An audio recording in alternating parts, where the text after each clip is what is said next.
Selamat malam pemirsa, Indonesia Business Forum kembali hadir. 3 bulan pertama ini diprediksi pertumbuhan ekonomi Indonesia berada di kisaran -1 hingga -0,1%. Nah tentunya kita berharap ada peningkatan karena 3 game changer ini sudah diharapkan bisa efektif. Tetapi apakah memang cukup efektif upaya vaksinasi, kemudian penggelontoran dana PEN yang besarannya di tahun 2021 ini mencapai 699 triliun, termasuk juga Undang-Undang Ciptaker yang PP-nya ini sudah disahkan tinggal diberlakukan. Nah sejauh mana kemudian efektivitasnya pada malam hari ini kita membahas mengenai ekonomi masih minus, apakah resesi kemudian akan berlanjut. Saya sudah bersama dengan 3 orang narasumber di studio, saya perkenalkan satu persatu. Yang pertama ada anggota Komisi 6 DPR RI dari fraksi P3, Pak Ahmad Baidowi. Pak Ahmad Baidowi, selamat malam. Malam. Sehat Pak? Alhamdulillah. Kalau Pak Ahmad Baidowi ini sudah mulai sehat, ini konon kabarnya perdagangan juga sudah mulai stabil. Nah nanti kita coba tanya sama beliau ya. Dan berikutnya ada Wakil Ketua Umum Kadin, Ibu Suryani Motik, yang juga merupakan Ketua Umum HIPI. Ibu sehat, boleh dipakai mic-nya Bu? Alhamdulillah sehat. Sudah mulai sehat juga teman-temannya Bu? Ini yang sehat apa nih ekonominya? Kalau sekarang yang penting badannya sehat dulu, ekonominya paling enggak udah mulai menggeliat lah. Lebih baik lah dari sebelumnya. Sudah mulai ada geliat-geliat lumayan. Ada geliat-geliat, ada yang jelas belum sampai 50% gitu loh. Tapi tergantung sektornya sih gitu. Alhamdulillah lah ya kalau Bu Yani sudah bilang gitu, paling tidak teman-temannya bisa bernafas dan nafasnya semakin panjang. Selanjutnya saya sapa ada Pak Antoni Budiawan, ekonom. Pak Antoni, selamat malam. Selamat malam. Sehat Pak Antoni? Sehat. Nah nanti kita coba cek optimisme Pak Antoni, Bapak Ibu sekalian. Dan tentunya saya juga sudah bergabung melalui video conference. Ada Pak Raden Pardede, Sekretaris Komite Penanganan COVID-19 dan juga Pemulihan Ekonomi Nasional. Pak Raden, selamat malam. Selamat malam, salam sehat buat kita semua. Salam sehat Pak Raden. Wah senyumnya Pak Raden udah beda ini. Kayaknya kuartal kedua nanti bisa positif sepertinya. Tapi nanti kita coba tanya ke Pak Raden. Kita ke Bu Yani dulu deh. Kita konfirmasi teman-temannya Bu Yani yang katanya sudah sampai 50%. Benar Bu? Tergantung, balik lagi tergantung sektornya. Kalau mungkin ya kalau misalnya saya lihat gini. Pabrikan, ekspor sudah mulai naik gitu, permintaan udah naik, tapi ada kendala. Kemarin saya baru datang ke tempat satu klien saya yang kebetulan sahabat juga, dia ekspor ke Amerika gitu. Nah kendalanya, padahal permintaannya tinggi, ada 200.000 pieces untuk vacuum cleaner, hanya bisa kirim 50.000 karena ketersediaan tidak adanya kontainer dan tidak adanya vessel, kapal. Nah ini kan jadi masalah lagi gitu. Nah terus kalau saya lihat misalnya di industri rumah sakit juga jauh lebih baik. Paling tidak karena vaksin salah satu game of changernya. Kemudian juga orang mungkin juga sudah terbiasa ya dengan pandemi ini. Jadi sudah banyak orang yang datang ke rumah sakit lagi.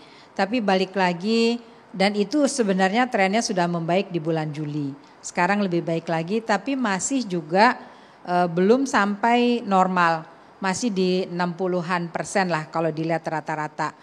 Nah, tapi kalau misalnya kita lihat di yang paling terkena itu kan di pariwisata dan turunannya, hotel itu masih sedikit. Transportasi juga, kalau di bandara itu di airport 30% aja belum, 30% tuh hanya di tahun baru gitu. Nah. Jadi tapi ini sudah menggeliat gitu. Jadi sudah ada perbaikan namun belum seperti yang kita harapkan. Cuma kelihatannya salah satu game of changernya ini agak macet lagi apa karena pandemi dari luar, vaksinnya. Nah ini juga vaksinnya terlambat masuk gitu. Dan ini kan kalau kita lihat agak slow down yang tadinya jaraknya 15 hari sekarang jadi 28 hari. Ini kita agak khawatir juga berakibat gitu. Jadi memang ini mesti alert nih. Ada perbaikan tapi tetap waspada gitu loh. Waspada karena terus terang buat dunia usaha begitu pegawai kita kena COVID tidak semuanya kan ditanggung oleh BPJS. BPJS tuh hanya menanggung kalau yang severe gitu loh. Tapi kalau yang gejalanya biasa aja sampai mild itu ditanggung oleh perusahaan.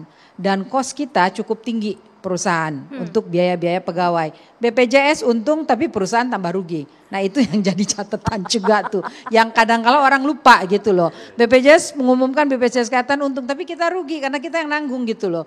Dan kita kan nggak mau pegawai, karena pegawai kita kan sadar lah orang Indonesia nggak semua punya rumah. Disuruh isoman, rumahnya cuma 3x4 mana mungkin gitu. Akhirnya kan kita mesti larikan ke rumah sakit. Biayanya perusahaan yang nanggung. Itu yang jadi keluhan juga gitu. Belum lagi tracingnya ya Bu. Ya, belum lagi tracingnya. Kita makanya berharap juga misalnya produk-produk dalam negeri yang murah kayak Jinos tuh lebih cepat lagi gitu loh. Karena itu sangat menolong. Pabrikan, bayangkan kalau misalnya pabrikan sekolahan gitu loh. Sekolah kan ada negara, ada pemerintah, ada swasta juga. Swasta kan walaupun bilangnya non-profit, tapi kan dia menyediakan lapangan kerja juga gitu. Kayak pabrik, kalau misalnya ada tracing semua orang yang sebelum kerja di tracing dengan biaya murah, pasti mau. Karena biaya tracing dengan biaya kalau sudah kena sakit, itu lebih mahal untuk berobatnya dan juga orangnya kan kemudian tidak boleh kerja lagi dan sebagainya. Nah hal-hal yang seperti itu yang saya kira memang di masa pandemi ini kita mesti benar-benar alert gitu, mesti mikirin kita mau jalan tapi protap untuk prokes kesehatannya juga ini mesti tetap dijaga benar gitu. Nah itu memang kayak main layangan gitu. Kalau ada angin dilepas, cantik nanti gitu ya Bu. ada angin kita tarik gitu, ulur kedet gitu. Itu aduh bikin stres tersendiri tuh. Gitu. Tapi mudah-mudahan saja ibu-ibu di rumah sana tidak kemudian stres karena hari ini semuanya merayakan Hari Kartini, termasuk juga Bu Yani. Selamat Hari Kartini. Iya, ini hari perjuangan buat kaum perempuan Indonesia. Dan paling tidak ibu-ibu sudah mulai bisa tersenyum karena sudah ada geliat ekonomi tadi kalau kata Bu Yani. Tapi kita coba tanya deh sama DPR di sini, Komisi 6. Kalau dari laporan, dari hasil evaluasi sampai sejauh ini, nah tentu Pak Ahmad Baidowi kita ingin tahu sampai sejauh mana kemudian evaluasinya. Ya, kalau kita melihat neraca ekspor kita memang ada kenaikan ya, sekitar 30%, khususnya disuplai dari sektor CPO kita, itu sekitar 40 sekian persen dan juga batu bara. Karena memang kebutuhan itu. Namun kalau kita lihat secara global, apa yang disampaikan Bu Yani tadi benar gitu. Banyak kebutuhan-kebutuhan, ini juga terkait dengan dampak pandemi ya. Karena memang di seluruh dunia juga terdampak. Sehingga kebutuhan itu juga tinggi. Tetapi lagi-lagi proses pengirimannya juga ada kendala. Misalkan kita lihat kemarin ada isu misalkan langkanya kontainer di Indonesia misalkan. Karena tersedot ke Cina dan daerah-daerah lain. Belum lagi kemarin misalkan ada kendala pengiriman akibat terusan Suez tutup hampir setengah bulan. Itu juga berdampak. Kemarin ketika bicara dengan Pelindo 2 khususnya, dia akan bilang, Pak memang hari ini belum terasa dampaknya. Tetapi itu pasti paling tidak setengah bulan atau sebulan yang akan datang itu akan terdampak. Dampak urutannya itu ada. Terus kemudian apa yang dilakukan oleh pemerintah saat ini dalam konteks pemulihan ekonomi? Step yang dilakukan oleh pemerintah dalam hal ini sudah benar ya. Kebijakan tidak melakukan lockdown itu sudah benar. Karena kalau di lockdown saya nggak bisa membayangkan. Uangnya siapa yang untuk nanggung seluruh kehidupan. Uang kita ini aja ditanggung sharing seperti ini masih megap-megap, masih berat. Nah, apalagi misalkan vaksinasi dari pemerintah, alhamdulillah hari ini masih sesuai ya. Tetapi kita tidak tahu ke depan apakah masih akan terus berjalan lancar, sukses. Kalau itu jalan vaksinasi, tingkat kepercayaan diri masyarakat untuk bisa beraktivitas itu akan naik. Nah, tadi kebetulan sekali saya diundang di forum ini. Tadi saya coba jalan-jalan ke Tamrin City.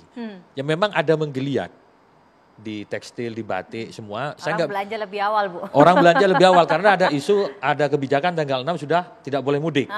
Saya coba iseng nanya, Pak gimana? Ya lumayan lah Pak dibanding tahun lalu. Kalau tahun lalu gimana? Ada yang bilang ambiar, amsyong gitu. Ini sebuah harapan ya, harapan bagus lah. Paling tidak mereka sudah bisa menjalankan roda ekonominya. Meskipun ya sangat kecil, paling ya kisaran 30%.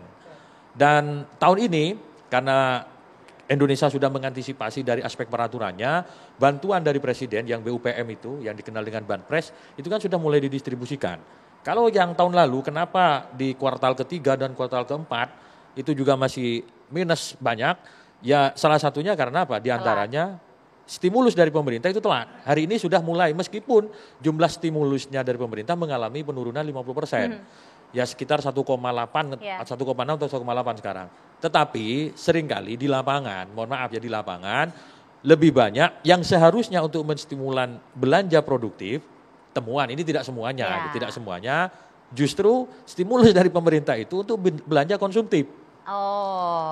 Yang niatnya untuk membantu perekonomian, ekonomi UKM khususnya, yang memang yang mendapatkan stimulus itu pelaku UMKM. Tetapi ketika ditanya, uang yang kemarin itu untuk apa? Misalkan temuan kami ya, untuk membayar beli meteran listrik, karena dia nggak punya meteran listrik. Jadi tidak secara langsung dia membantu usaha, menggerakkan usaha yang dia lakukan. Meskipun itu temuan ya, tetapi saya yakin jumlahnya tidak sedikit gitu. Nah, kalau stimulus dari pemerintah yang dimaksudkan untuk menggerakkan roda ekonominya dibelanjakan untuk kebutuhan konsumtif, ya sama saja gitu. UMKM-nya tidak kemudian bergerak pada ya, akhirnya. Kira-kira begitulah. Baik, ada catatan-catatan, nanti kita coba tanya seperti apa kemudian catatan Pak Antoni, termasuk juga hasil evaluasi dari pemerintah kepada Paraden. Tetapi kita jeda dulu, usai jeda tetaplah di Indonesia Business Forum.